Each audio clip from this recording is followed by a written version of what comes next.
Guys, welcome back. This is episode number 1. We're doing posture today, and posture I think is a good place to start. It's just got it kind of piggybacks off of a lot of different things, but more importantly, it has a good place to jump off and kind of explain everything that kind of cascades down. So, what is posture? Posture is just your basic default starting position when you are sitting or standing. And it's a good way to look at what you need to work on as far as muscular imbalances, things like that. But I can tell a lot by just how a person's standing or by their gait, how they walk.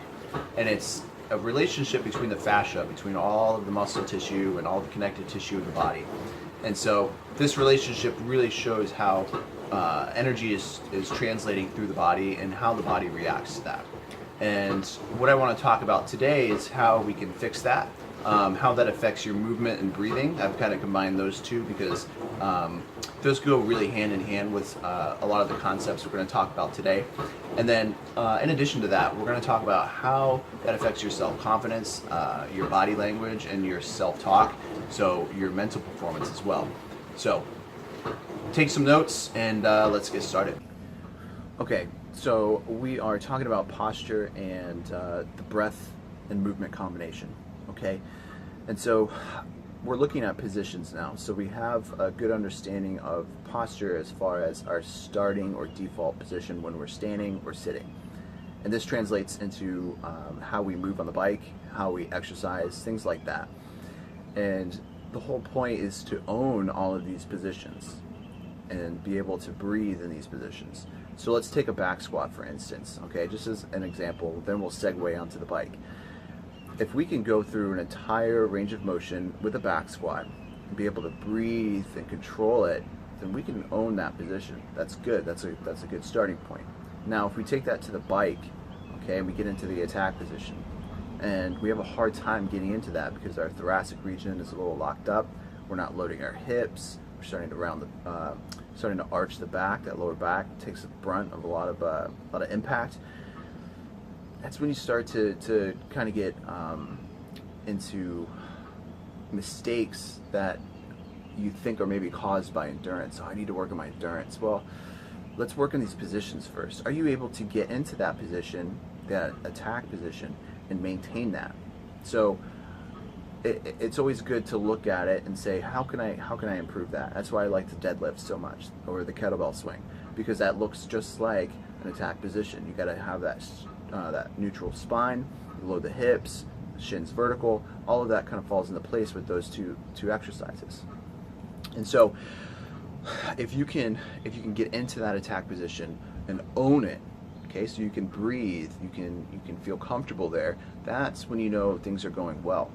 And so when you start to add stress to the body, either an exercise with weight or intensity, so metabolic stress, and things start to get a little bit more difficult because you have to concentrate more on owning that position. So you got to breathe more controlled. Okay, that heart rate gets a little higher. That's when things really test your owning of this position. And so concluding this posture and movement and breathing section, when you can own those, injuries occur less. Chronic injuries happen less because you're in good positions your body is used to and biologically they should be in. Chronic injuries are things like when you start getting shoulder impingements or knee problems from just bad positions. So I had Patellar Tendonitis really bad a few years ago, and basically, long story short, I was playing soccer a lot. I was just doing a lot of squatting in the gym, but I didn't really do any self-maintenance. I wasn't addressing any of the tightness in my quads, loosening up my hips, and so all of the pressure went to the tendon over my kneecap, so patellar tendonitis, and basically it just became so inflamed it was hard for me to even squat, walk upstairs. It was really bad. So if you don't do any self-maintenance, those positions are really hard to get into, okay? And I'll get into how we can address some of this with 2 easy movements that are super simple you can do every day. But this just kind of rounds out what I'm talking about. If you're not taking care of yourself, then things are going to get worse. So now we're talking about more so the body language and the mental aspect of posture, okay? And again, going back to these positions, you're gonna own the self-confidence, you're gonna own that position, okay? That you're gonna own that, that particular body language, okay? So whether you like it or not, people are picking up on these subconscious, I guess, vibes you're putting out, okay? So if you're slouching and you got your head down, this plays a huge role in your mental game, okay? So let's say you're lining up to the gate and you are not feeling it, you're not feeling good, you're slouched a little bit, you're a little nervous. That's going to translate onto the track almost immediately, okay? So if you can pick yourself up, you sit nice and tall, you elongate that spine, you put your chin up a little bit, you start breathing better, that oxygen's going to play a part in neurotransmitters, everything starts firing better. It all plays together. So you got to own, just like in the physical part, you got to own the positions physically, and you got to own the body language, and you will own that confidence. It takes practice. It's just like working out in the gym. It takes practice to own that, okay? So when you can start picking up on these little things, then everything else kind of falls into place. And then obviously it's easier said than done. But if you look at when James Stewart or Ricky Carmichael were in their prime, those guys had swag when they walked. And I'm not talking like a pimp walk, okay? But they knew that they were winners. They knew that they were going to win, obviously because they're fast and they had the results to back it up. But when you start looking at just the way they carried themselves, they knew they were going to win, and so that translated onto the track.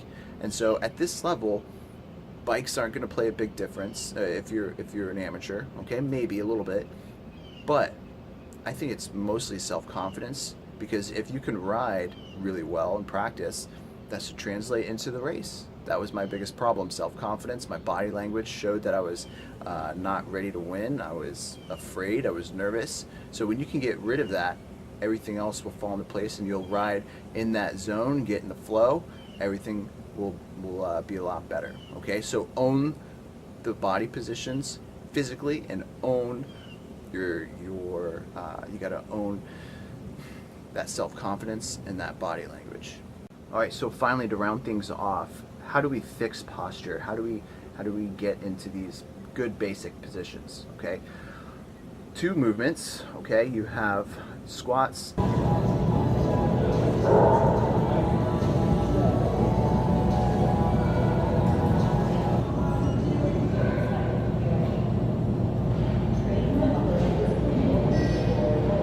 And just hanging from a pull-up bar. Okay, it doesn't even have to be a pull-up bar, but just hang from something. Okay, you can, I'm sitting underneath a little porch here. I could hang from the wooden pieces if I wanted to. But what we're doing is that squat position. That's going to open up your hips, and it's going to tell you a lot about what you need to work on as far as maybe your ankle mobility, the anterior compartment by the shins, knees, hips, hamstrings, adductors, everything. It'll let you know immediately.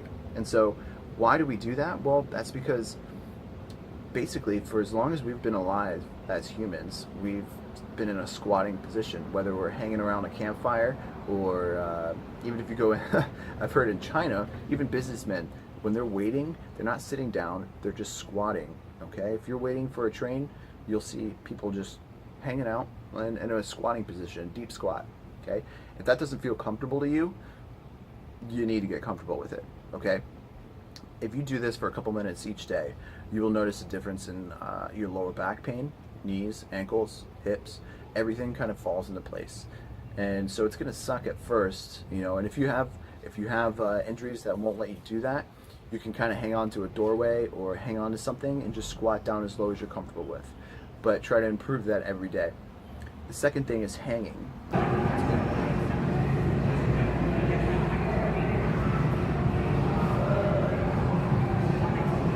Okay, so when we start sitting down a lot and we start sitting at computers or we're driving a lot, been driving a lot recently, you'll see that your shoulders will roll forward, pecs get tight and short, and even your lats, okay? So the lats run up inside the shoulder and kind of contribute to that internal rotation of the shoulder as well.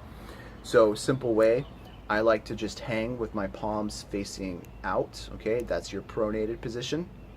You can do this supinated with your palms facing towards you. It's a little bit tougher. You might feel a little bit more pain in your elbows and shoulders, but the whole point is just to hang loose. You're not going to shrug your shoulders, okay? You're just going to dangle, okay?